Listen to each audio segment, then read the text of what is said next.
So, you've made your beard oil and other products. You feel like you're pretty good at it. You've sent it out to trusted individuals, family, friends in your close circle, people you can absolutely trust their word on things. And they've all come back with rave reviews saying that you should definitely share this with the world. And you know what? We're ready for you right after you do this.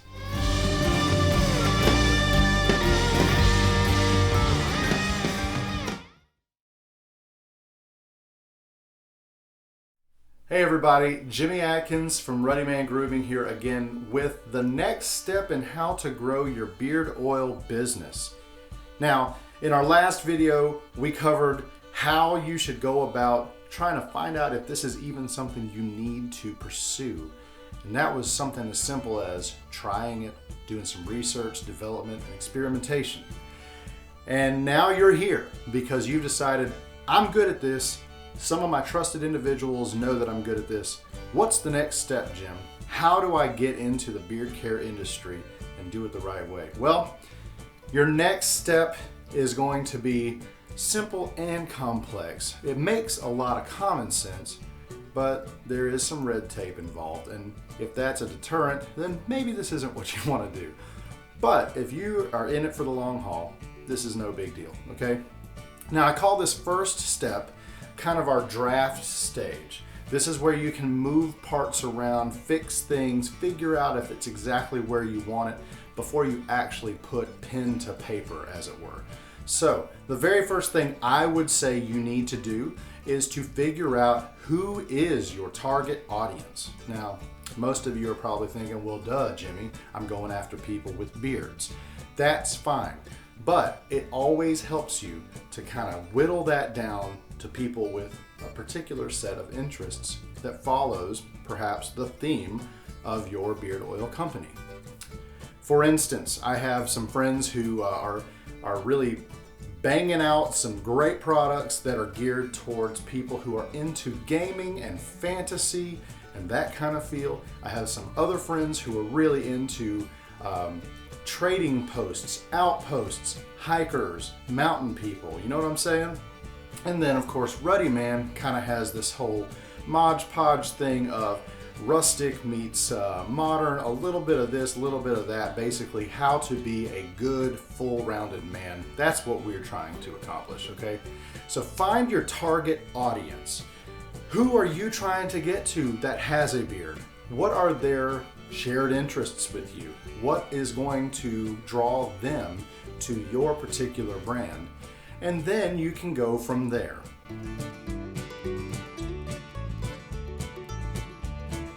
Now the next step is still part of our draft stage. It's something that you can move and shape to make way for the things that you need it to. If you come across any speed bumps in the road, you can find out how to circumvent them or go back and find another path to take. And what I mean by that is this: choose a good name. Oh yeah, choose a good name. We always have those in the back of our head, but I'm going to give you a couple pointers that I believe. Now, these are opinions of mine. They're not necessarily make or break your business. I've seen some things around in any given industry, and these might alleviate some of the issues we typically face as small business owners. First of all, find something that means something to you, something that you can be passionate about and get behind and never, ever, ever give up on. Because if you're going to start something, you want to finish it, right? And it needs to mean something to you so that your love and your passion is put into all of your product. So, with that said, find a really good, solid business name. Now, here's a couple things you want to make sure of.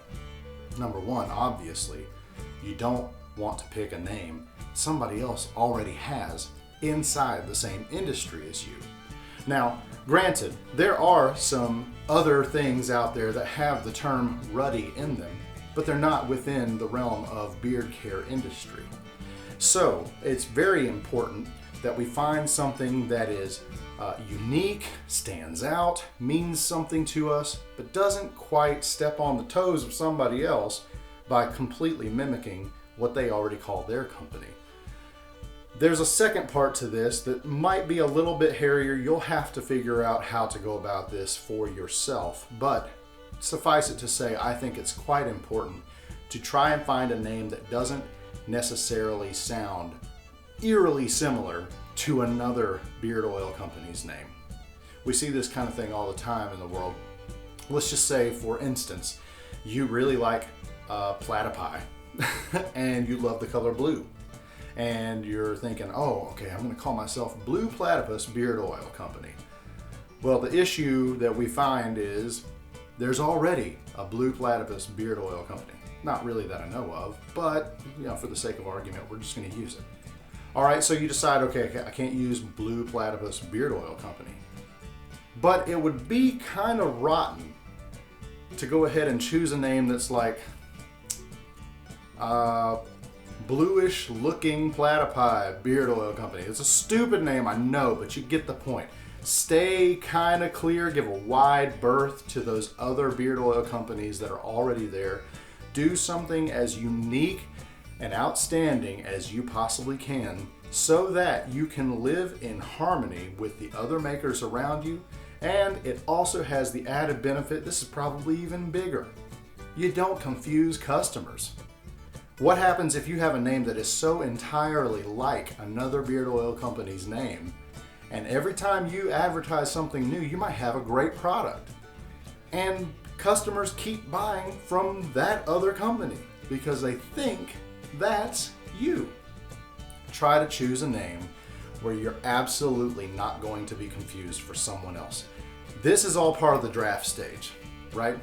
The next part of the draft stage comes down to this.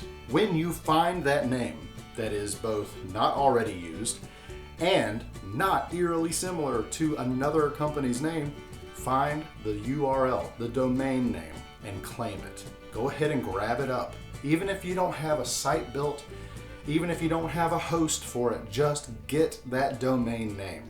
You can do that easily online now. Most of the time they cost anywhere between 10 and 20 bucks depending on what you're trying to find. And in my personal opinion, if you can find a .com, that's all the better. Now you can find your name in any other ending suffix of some kind of domain, but everybody knows .coms are probably the strongest URLs out there. So try to find something that matches almost or absolutely identical to what your name for your company is. And you know what? From there, once you get all those things covered, we go on to the next stage and you're even closer to starting your beard oil company.